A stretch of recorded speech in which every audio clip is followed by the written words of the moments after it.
I kind of want to take it even further back to when you were a high school athlete, and rowing, and obviously going through the recruiting process and getting to Penn. And I guess the way I would kind of ask this is, did you, when you, and you can take it wherever you want, but when you went to Penn and started your college rowing career, was something like this Olympic journey in the forefront? Was that something that you were thinking about at that time, or just kind of materialized later on in your career? No, it really wasn't. And it's so funny because I started rowing my freshman year of high school at the Dairyfield School, which is up in Manchester, New Hampshire. I had a great experience. You know, for me, I just loved being out in a boat in high school. Like I loved, just like at the end of the day, like whatever happened at school, like you just go out in the water. No one's gonna text you, call you, like you don't have to like worry about whatever homework. That just like being out in the water was just like such like a free space and um it was a chance to like do really well, but there also like wasn't this pressure for me and my high school rowing team to be like, you have to be the best. Like it was something where it was like I chose to challenge myself, and that was like really special because it was like, all right, like let's just see what we can do. Like I'm just gonna like do my best. Like I love being out here. um so my first 2 years of high school, I was like in team boats. We had like some fours, but then after my sophomore year, we had a really strong senior class that graduated. And then we only had about 10 girls on the team after that. So I ended up rowing a single my junior and senior year of high school, which made my recruiting process a little bit different for college. But then it was really fun because I was like out here in my single playing leapfrog with the boys four, and the boys four coxswain is like trying to cut me off, and I'm like, just row faster. Like, why are you trying to steer in front of me? Like, just there's four of you. Like, row faster. And that was like so fun. And I'd get so angry. Like, I'd go faster. I'd be like, um, so so no, I didn't think I was going to the Olympics when I was in high school. In high school, I was like just trying to beat the boys next to me. I was like, like screw this, like don't cut me off, just beat me. um, so I think it was like for me, it's always a process of like I just want to keep rowing. Like, okay, so what's next? And graduated in 2018, so it was kind Mm-hmm. of it was a few years obviously before the pandemic and things like that.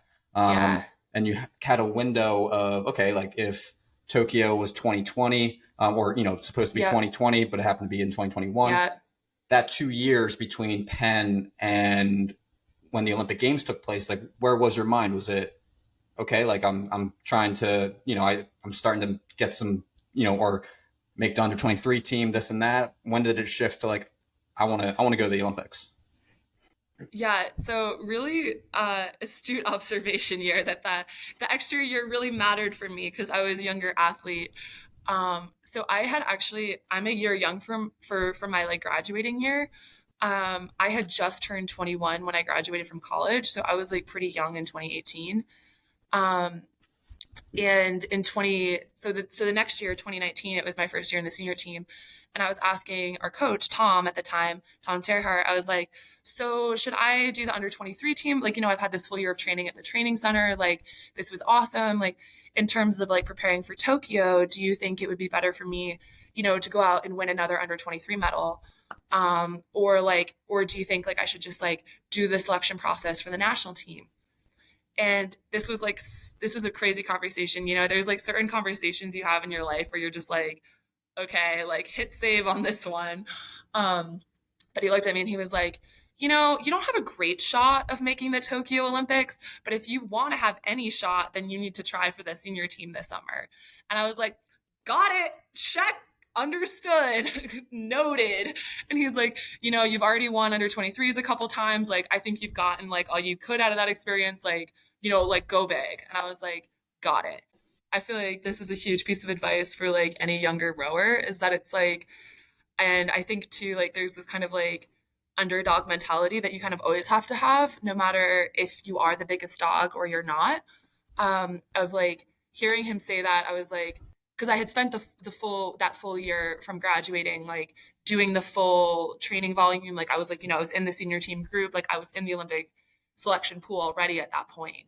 Um, and so it was like, all right. He was like, yeah, like I like, I think you're doing a great job of like already pushing the girls. And it was like, yeah, my erg's not as fast as like the older girls, or like, yeah, maybe I don't have as much experience, but it was all just about like, you know, I'm going to do everything I can. Like, yeah, I don't have as much time, but I'm going to make every meter count, every second count. I'm going to be like up everyone's, like up as close as I can be, like just totally hungry. So it was like that mentality of like, um, yeah, making every day count and just being hungry.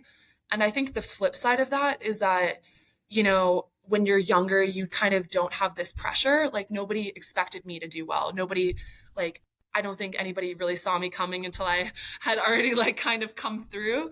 So it's like the flip side of that is like the being hungry is not having the pressure. And I think sometimes, it's like balancing those things of like putting the pressure on yourself of being like, I know I can do this. Like, I know I'm just as fast. And, maybe I don't have the results yet, but like, I'll show you. Like, I'll show you.